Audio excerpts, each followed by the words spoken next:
The governor of New York, Kathy Hochul, just endorsed socialist Zohran Mamdani.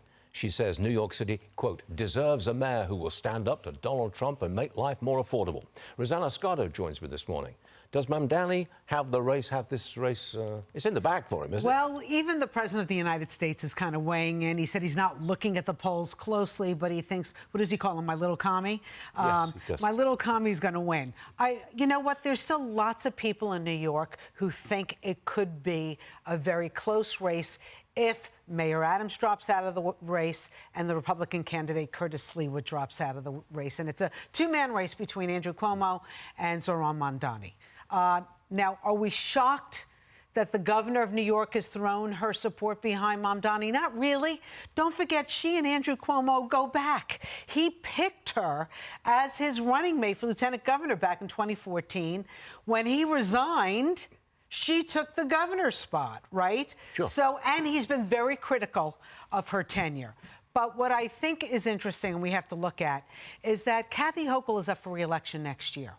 And the polling numbers right now are any man's game. She knows that. She's not 100% well-liked within the state of New York. So I think right now she's concerned about Mamdani's influence in New York City. She needs New York.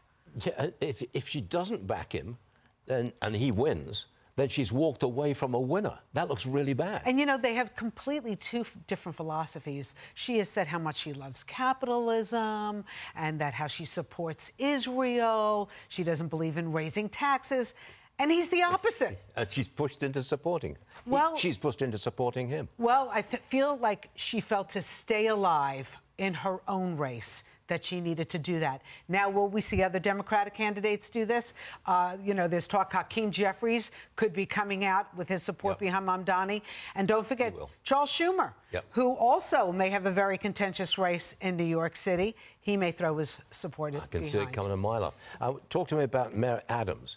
One of his party, one of his people in his circle, says that they're going to use polling data to determine whether or not he stays in the race. Adams says, no, that's not the plan. Well, that was last week, Stuart. Come on, today is Monday. It's a new week. The message changes every day. Listen, there are lots of rumors, including this morning reports that he was going to drop out by the end of the week. Before I came on the air, one of his people who works with him called me and said, do you want to sit down with the mayor tomorrow for 20 minutes? We'll give you a 20-minute access interview. So I feel like he's still trying to figure out whether he's viable in New York City. Okay, keep trying. Mamdani says he's going to apologize for this tweet. Now, this was back in 2020. He called the NYPD racist, anti-queer, and a major threat to public safety.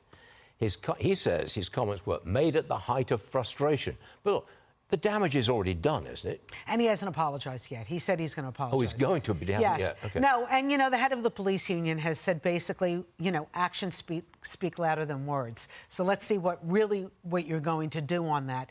And, yes, you know, people can evolve. I mean, he said some of those racist things about the NYPD in 2020. But just 9 months ago, he also said some things on Twitter where he wrote, nature is healing in response to a post saying, I just saw a cop crying.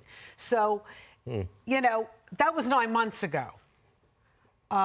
Let's see what happens. I think, you know, we all change how we feel about things, right? We got to give him the benefit of the doubt, but let's see how he's going to apologize to the NYPD and whether they accept the apology. I'll tell you, he's frightening a lot of people who live in New York City and they're coming to New Jersey. Well, I see you know what? I see it. The business community is still holding strong, and right now a lot of them are putting their money behind Andrew Cuomo. So it's not over yet. No, it's not over yet, but it looks like it's close to being over.